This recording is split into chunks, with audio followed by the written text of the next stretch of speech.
Bonsoir, je suis Stéphane Beur. Et ce soir, nous nous retrouvons dans Touche pas à mon histoire. Suivez-moi. Alors ce soir, nous allons parler de la guerre entre le Morganistan et la Faysalousie. Comment elle a commencé, comment elle a évolué, ses déclinaisons avec les forces rebelles à l'intérieur de chaque pays, et toutes ces déclinaisons. Alors nous nous installons autour du map-monde que nous avons préparé avec précaution et grand soin. Alors, pour commencer, c'est dans les années 950. Tous les peuples, c'est-à-dire la Faysalousie, le Morganistan et la sous-préfecture de la Bretagne, qui se situait dans le Morganistan, se retrouvaient. Ils firent tous une gigantesque fête des voisins. Le succès fut sans égal, mais arriva le moment fatidique.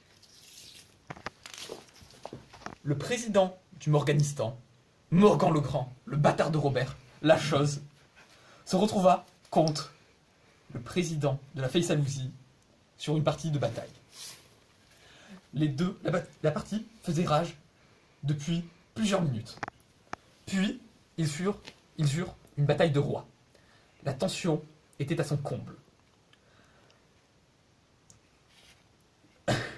Le Morganistan était sur le point de gagner. Et à ce moment-là, la Faysalousie reprit le dessus.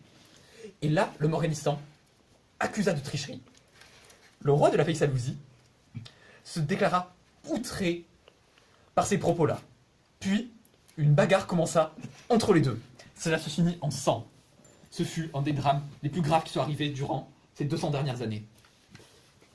Les deux furent rapatriés, étaient blessés à mort. Ils furent rapatriés chacune dans leur capitale respective. Morgan dans la capitale de Tokia et Faysal dans Kumamoto. De là, les deux se déclarèrent une guerre à distance. Des frontières s'établirent très rapidement. Un no man's land fut établi entre les deux. Toute personne y pénétrant se retrouvait fusillée par les armées respectives du Morganistan et de la Faysalousie. Ce fut une période de l'histoire horrible. Toutes les personnes habitant dans la zone de Choubou se retrouvèrent persécutées et exécutées par les deux camps. Et c'est à ce moment-là que 3 nouveaux protagonistes interviennent. Dans cela, nous pouvons reconnaître 3 explorateurs étrangers.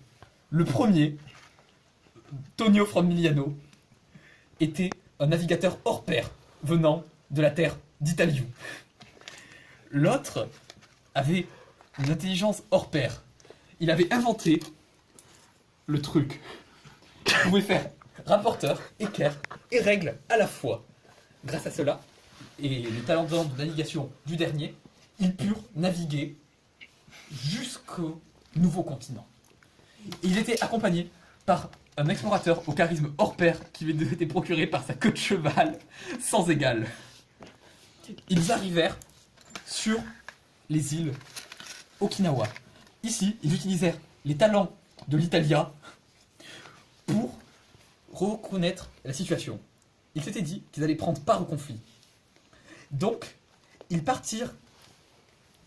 Deux d'entre eux partirent en Faysalousie pour présenter une nouvelle technologie qui n'avait jamais été vue sur ce continent auparavant. Nous appellerons ici l'arme ultime. Pendant ce temps-là, le Morganistan, qui était reclus dans sa capitale, dans la Tokia Tower, sa ville fut victime d'un attentat par les indépendantistes bretons. Les indépendantistes bretons, qui étaient composés d'un groupe de quelques personnes, et qui étaient dirigés par la grand-mère de Clément, et Clément lui-même en personne. Ces personnes-là étaient contre le régime du Morganistan de par rapport à leur hymne national qui se querellait avec la Faysalousie. Alors, je cite entre guillemets, c'est méga cool d'être jeune. Et eux, les Bretons, auraient préféré, je cite, que ce soit la vallée de Dana. Une raison très noble pour entamer une guerre. Du coup, les indépendantistes bretons firent un attentat visant à détruire le mausolée qui contenait les ossements des personnes ayant été tuées par le père du président Morganistan pendant qu'il était ivre, à coups de bouteille. Ce fut terrible. Et cet attentat avait été provoqué par le troisième, le super intelligent. Il avait aidé à construire la bombe.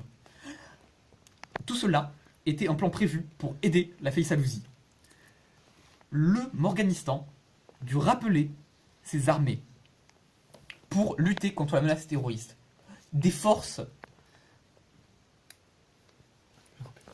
Les rebelles furent interpellés et détruits en partie. Les autres durent battre en retraite dans la région du Nord, où il pleut et où on mange des crêpes. Pendant ce temps-là, la Faysalousie utilisa la nouvelle technologie que les étrangers leur avaient donnée pour pouvoir prendre l'avantage. Avec cela, ils repoussèrent les frontières. Et le Morganistan se retrouva coincé dans un blocus. Même le président de la Faysalousie s'avança pour pouvoir constater sa puissance. C'est ici que nous terminons notre interview.